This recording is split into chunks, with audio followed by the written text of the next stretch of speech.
Otebele na bande konanga nyonso. Bisika nyonso bozali dans les 5 continents. Merci beaucoup. Pour te nzamba pesu suma koki ya ko se retrouver lisusu kati na mokolelo des vivants. Merci na ko kota na kati ya émission ya mokolelo. Nanzela ya Muumbu José Matuvangwa, communément appelé Mwana Manianga. Merci beaucoup. Lelo tokolo belanini Masula Mboka.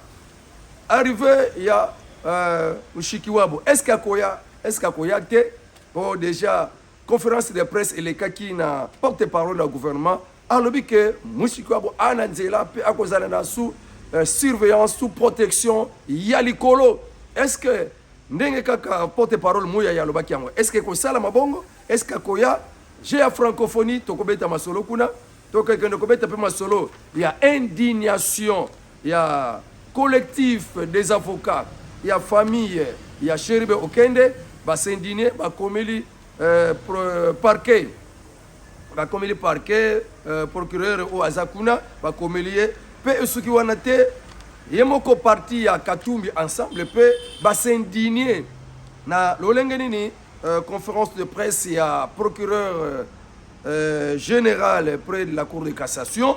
Et à cela qui concerne la conférence, pour la premières enquêtes au Basile. En tout cas, Katumbi, ensemble Mobimba, Basile Langote, Bangope Basiliko, Leka, Naïtanduke, pour justifier indignation à Bango. Donc, un avocat, il y a chauffeur, qu'on a Katia, et si Kazad détenu, avocat, il y a garde, Bangope Basiliko, c'est la déclaration, Bakomonaka, client à Bangote. Eza malamute justice ako violaka ba droit ya batu wana to ko betela masolo nouvel élan ya muzito basili ko kotsa ba candidature na bango na ba députation na bisika nyonso na ba circonscription nyonso ame bino bolobaki ke lokola enrôlement e kosala mate na Maindombe Masisi Ruchuru bino boko pesa te mais bake ko pesa encore balingi te bayokisa masoni Bahana penza to kolobelango penza en profondeur. Balingi dialogue ensemble pour la République. Asile ko sala pe déclaration pour na koloba. Na ndenge ba musu bazo kolinga ba dialogue ye. Asile pe ko fongola munoko pona loba pe. Oyeza lolenge na ye emoni le na ye na makambo ya dialogue. Alobi nini? Aboyi to alimbi andimi makambo ya dialogue. Nde to ko succès na quelques communications. Ende yango wana en tout cas mbotebele na bande ko na ngai kuna na Luozi. Bandeko ya Université libre de Luozi bisika mwana manianga leka talaka na kubosa na binote bakambi ya université talaka ka mbotebele pona musala bosala soki lelo vraiment fierté à bino l'un de vous mwana manianga azape lelo komona na kati tanduke ko lobake vraiment c'est le fruit de l'Université libre de Luozi. Merci beaucoup. Parce que tozaka ka apona ko lobanga mboka mbote na ngai bele pa mama Sarah Lilonga futur député national circonscription à Tchangu diaspora munene mwana papa Fachi Beton mbote bele na ma sœur dans le Seigneur Clarisse Kabanga na kinkole bisika ozali dans le Seigneur na kati ya message du temps de la fin mbote bele to kotimbala moko pona makambo ya francophonie on a dit quoi? Ma francophonie, vraiment, président Félix Tshisekedi, exploit. Parce que Namangonga Mouke, Beti Dada, infrastructure et Tongami Makas, et Bele Bamboka, ils sont réticents. Moi, Kobanga Banga, Pona Koya, est-ce que Bakokoka, maman secrétaire général ya OIF, Wana Koutazaki, na posa Longolango, avec le na Rwanda, parce qu'à mon avis, c'était incertain. Mais le président Félix Tshisekedi était très bien déterminé. Alors bien Sengeli salama awa parce que Sengeli et bote la biso moi ba écoute la biso ba devise na mboka plus de 50 pays ba koya na kati ya mboka oyo ce sont des devises na kati ya mboka na biso demande ba franc congolais ko comme belé et ko stabiliser pe moi moké ba devise na mboka donc ba compétition boy na mona ki kutu fo ezala kata après une année compétition boy fo ezala kapona écoute sa kambonga na kati ya mboka. Et ça très bien pour Salama. Dongulmis, Bakota, Nakate, enlèvement, kidnapping, pour ne déranger en homme, Mokonzamboka, Kotikamina Makambango, dans UP général Yassika, Nakatia Kokambama, la police, à quoi ici, pas de bureau, pas de dérangement. En tout cas, Makambo Kotina na Molongo, Bakongomani, Bako Sepe la décision, et Papa Nabiso Kilimba Limba, Oyo Silikozwa, en tout cas ici quand notre lobby ce que ça bongo papa banda oya banda kala fale oya ba décision boye mozala ki wapi papa kilimbalimba Blaise biloko bande to lukaka ba o ba kosunga ka mukonza mboka pona ko tia kimia de bangole to lukaka. Alors pona makambo ya francophonie vraiment c'est très bien nani ministre Nabiso papa moya yaleka ki na etanduke pona ko confirmer que en tout cas Louise Mushikiwabo azoya a kozala bien sécurisé mais nanzela ya porte parole na ye alobi ke akoya te banda le 21 juin azelaka invitation bolaka ka ye kotinda invitation botindi te ti lelo atikala kozwa yango te alors lelo bokende kosala ka conférence de presse boloba ko secrétaire général Louise Mushikiwabo akoya na ye te mutu akoya ezande oyo molandi na ye la canadienne là-bas au babengi na kombo ya Saint-Hilaire. Alors d'après porte-parole ya Mama Mushikiwabo Oria Vande, porte-parole de la secrétaire, précise que depuis le 21 2023 bah si nous kozwa invitation na te mutakoya de Caroline Saint-Hilaire mutakoya ba ya akoyake voilà confirmation ya Yemoko Loïs Mushikiwabo la rwandaise oyo batiana mutu ya OIF organisme wana ya international ya francophonie pour na ko bamboka nyonso elobaka français nde baza na kati ya lisanga moko babengi yango OIF nde oli ezala na mutu akolobaka français akambango mais Macron président français ake kokambango na Rwanda pour ses intérêts personnels. Donc on ne sait pas comprendre comment Macron s'est enivré à faire des dérives impossibles, incroyables, inacceptables que tous les présidents français n'ont pas fait au Zalaka Bayaka avant hier, mais à Kepesa, secrétariat à francophonie, à une femme rwandaise, ou même Rwanda n'est pas dans la francophonie, Bazala Katia, anglais, balabaka, anglais. Comment ça peut se faire pour n'avoir intérêt partisan ne akesalango. Or que la RDC, à part la France, la RDC est le premier pays francophone du monde. Mais boy, pimelier secrétariat. Alors c'est pour cette raison que vraiment tout regretté, car la ministre de menace qui est vraiment président de la République a déclaré tout le monde sur la carte francophonie, on ne nous respecte pas et on ne nous prend pas en compte. Premier pays qui parle français dans le monde entier, à part la France. Hein? Donc, il faut respecter le Congo. Voilà pour le rapport à la francophonie. Toké Siko pour ma Kambouya, Chéribe Okendi. Parce que chaque jour, les choses nouvelles. Toujours pour ma Kambouya, Chéribe Okendi. Mais pour ma Kambouya, moi, je suis d'abord. Je suis Andimaki qui est Azaki Penza président, il y a CNDP. Mais à l'objet, CNDP en tant que groupe rebelle, mais à l'objet, CNDP en tant que parti politique, né à Komaki, président Nango. Mais, yo on dit que yo Zalaki président à CNDP en tant que parti politique, mais en tant que groupe rebelle. Avant qu'on m'a président parti politique, on était dans les Néa, mais tu étais d'abord dans le groupe rebelle, tu étais d'abord dans la rébellion avec le CNDP. C'est comme ça, qui va comme ce président parti politique, Nathan Boyok, entre le gouvernement et CNDP en 2009. Alors, tant que déjà on dit que Ozala qui est réellement président du parti politique, il y a CNDP, c'est que tu étais aussi membre, il y a CNDP en tant que groupe rebelle, Wana, Toko, Bakoko, Sangote, et puis na kati ya Rwanda, à Keneko Sali sa examen ya COVID-19, à Bimaki na identité ya Rwandais. Donc Moutaboye, asa espion na kati ya Congo, inutile bo umisa audience naye. Condamné directement et puis avant de connaître na kati ya Boloko. Alors les avocats, collectif des avocats, il y a famille, Laurent Onyemba. Laurent Onyemba, ça mutumoko ya Katumbi, mutu ensemble. Il est connu qui est proche de Katumbi. Mais il s'est fait avocat, représentant, il y a collectif d'avocats, il y a parti biologique, il y a famille biologique, il y a Chéribe Okende. Ah, c'est quoi Balobinin? Bazo reproché procureur général près de la Cour de cassation, Yewana Asilaki, Kolekana conférence de presse, pour na pesa ba premiers indices ya enquête na bango ndengele kaki, arabaki que réellement Chéribe Okende akufaki na lisasi wana eutaki na munduki wana eutaki kaka o ezalaki kaka na kati ya mutuka na ye et kolo munduki wana ezalaki kaka garde na ye kaka o akengela kaye pona bango c'est que ye asili ko déclarer déjà asili ko loba déjà que mutu abomaki ye ezande garde pona bango. Alors, bah, c'est indigné, Nango. Qu'est-ce qu'ils ont dit?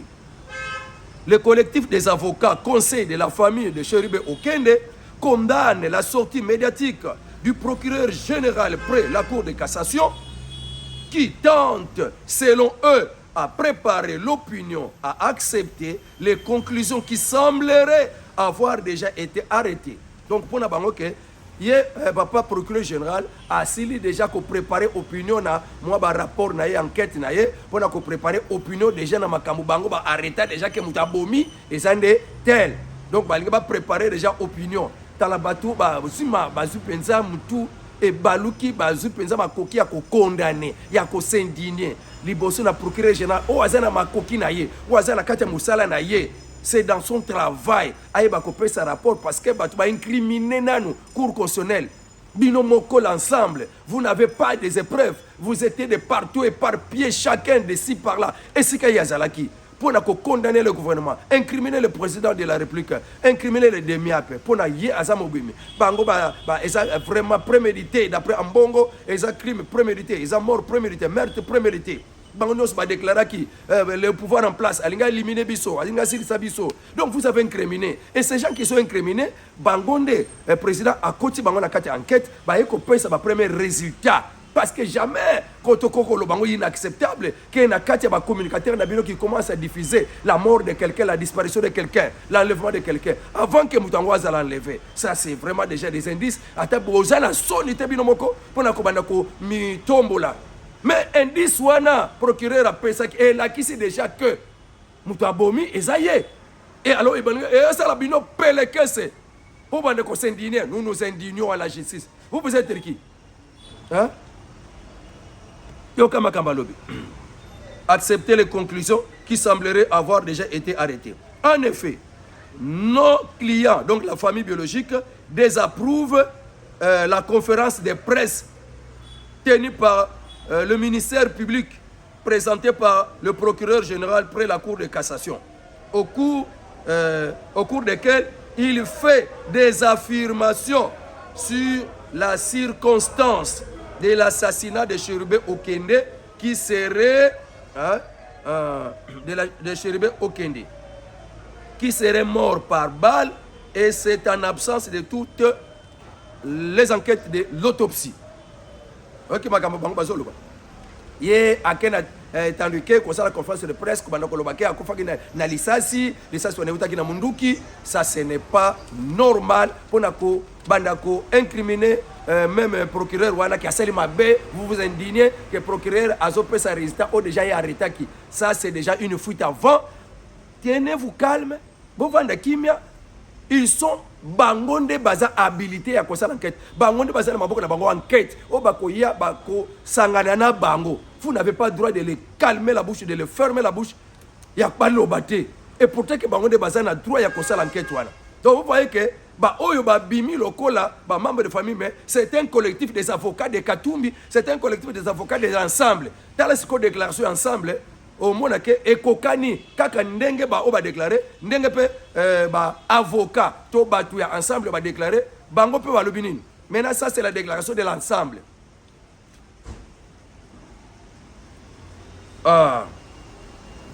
Oyo ya famille bazoloba, ils exigent le respect de la de la présomption. Donc bango na cour na bango cour de cassation a respecté respect à présomption d'innocence et de caractère inquisitorial de l'instruction. Donc exiger le respect de la présomption d'innocence et de caractère d'inquisitorial de l'instruction. Par conséquent, les avocats de la famille exigent la fixation de la date probable de l'autopsie et l'identité de l'autorité judiciaire habilitée à communiquer sur cette affaire. Bambalobi, nani oyo azana makoki ko communiquer pour na makambo oyo parce que tout le monde que mutu a communiquer qui ezayete mutu aza habilité à communiquer. Mais az ministère public azana makoki te nani siko bino en tout cas bino bosala ba droit yango mais vous commencez à dévier. Parce que droit de bien commis pour protéger mutu. Droit de bien commis pour protéger mutu. Moko ya ensemble abenga kinga oh non bino bolo baka katumbi chaque jour katumbi katumbi sala bino nini makambo sala na kati ya katanga tout ça au moins la teke nzala pe côté la katamboka passe côté la katamboka Félix sala le côté yo za journaliste faut sala na kati abi bango ba Peter Etiani ba Élysée Odia ba za ba journaliste ba za na kati au Congo il n'y a aucun journaliste ou azana kati tous les journalistes ou bien basé na partenariat politique, il y a pouvoir, il y a opposition. Dans Congo ezali. Moi déjà je me présente déjà que je suis communicateur IDPS d'une appartenance politique. Moi déjà que ngana zanga déjà comme ta IDPS. Dans sa appartenance politique il y a IDPS. Vous me dites d'être au milieu pourquoi? Wana kuta mbongo kutu muta église azalaka na katikati te. Azam toi ngambu na bino déjà. Alobela kaka kondala Félix, lobaka mabe Félix. Mokoloni boyebise ke zalaka na katikati. Kota bomoni mutu ngambu mususu akombe ko défendre ngambu na ye ozalaka na katikati. Non, c'est comme ça au Congo. Quand vous avez parlé, biso tobenga binotia, potolo babozalaka na katikati. Vous avez parlé, vous êtes libre. Biso betang to loba soyons libres. Ouais biso biso teka bina bozalaka na katikati. Tiens. Alors boyo kasiko déclaration ensemble pour la République a exprimé son indignation contre la démarche de la justice congolaise dans l'enquête menée sur l'affaire Cherubin Okende. Nous exprimons notre indignation face à l'attitude et à la communication du procureur général près la Cour de cassation. L'indignation est survenue en ce que la Cour s'est prononcée de dire que le défunt Cherubin Okende a été tué par balle sans autopsie et sans enquête sérieuse. Voilà déclaration Bakatumbi. C'est que ça diffère en quoi? La déclaration, il y a collectif, il y a avocat, il y a famille biologique. Donc, Laurent Onyemba était membre de l'ensemble et proche de Katumbi. Il s'est fait membre du collectif des avocats, il y a famille biologique. Il y a aussi famille biologique. On tient plainte. Mais c'est l'enquête. Il y a aussi la pose mais au commis qu'on s'indigne et pas il y a bateau qui la plainte. Vous voyez que c'est le contraire de ce que vous faites. Si tu es la famille, mais attends-toi. Oyo kajisi c'est quoi que toi mutaboma ki ndeko na bino ye mutaboma ki papa na bino ye c'est ça la chose que toi tu attends bino la famille. Mais tant justice abandi ko pesa déjà moi ba déclaration pour na MMA bino ya boza la déjà moi makanisi bino bo télémédier non la justice non ezo mona na ke bokosaki.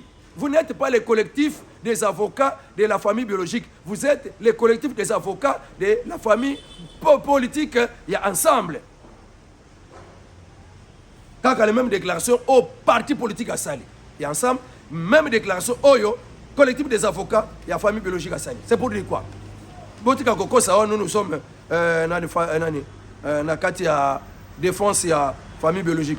Ça, c'est des mensonges. Alors, avocat, il y a chauffeur, Papi Ngaka, avocat, il y a garde, Nico Kabunda. Bango le bi bazana accepté bakota pour bakuta na client na bango na kati ya boloko. Wana eza violation, il y a droit ya mutu, il y a droit à défense parce que mutu akodi se défendre yemo koto akozo mutu a défendre pona ye. Bango ba ko pekisi la kaye. Bakota pona nini?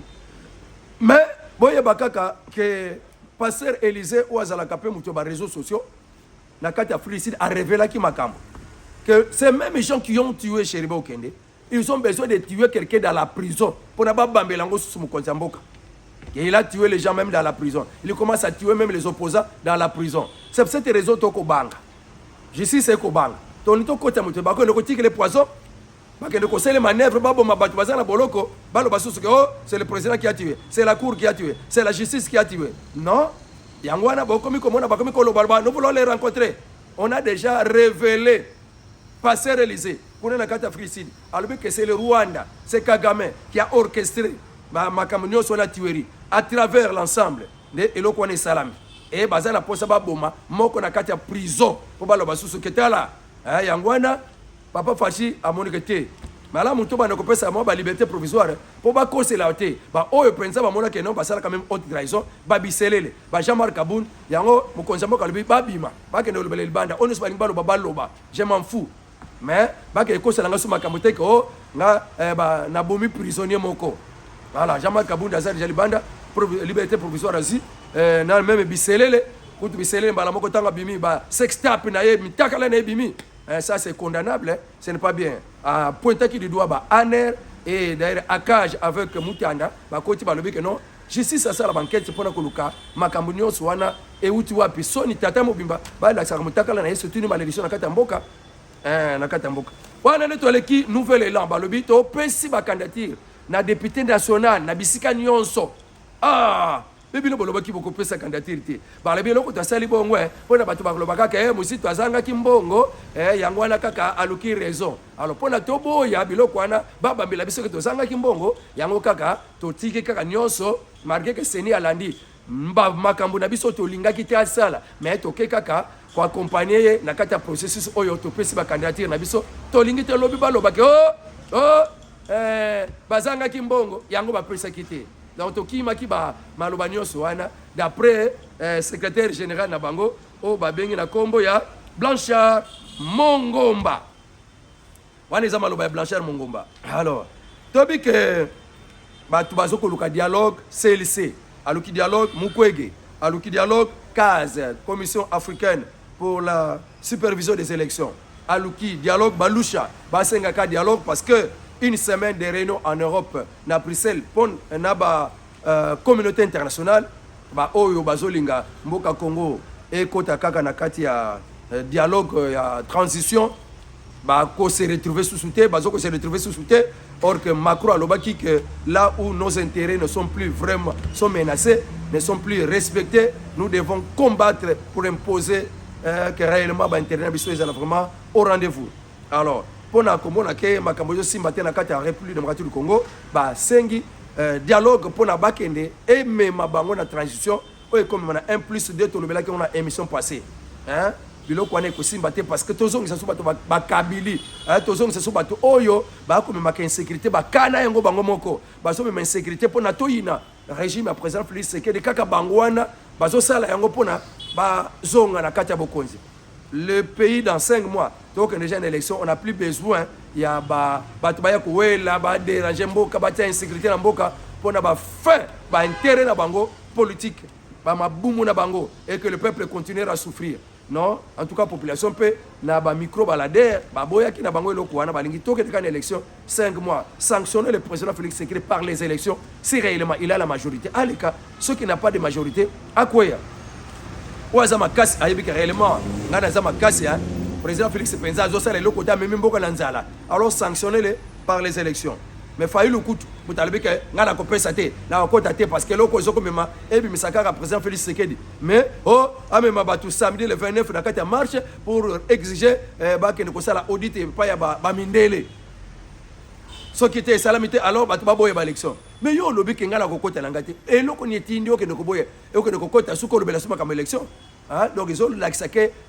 au Congo il n'y a pas des opposants il n'y a que des sorciers il n'y a que des haineux il n'y a que des gens qui veulent le pouvoir au nom du peuple congolais et le peuple congolais base à la député c'est tous ces gens là-bas n'ont rien à voir avec les Congo ba makila Congoté et d'après la Bible dans Deutéronome 17 14 à 15 la Bible est très claire. Et si nous voulons être bénis, essayez d'être toujours derrière la parole de Dieu.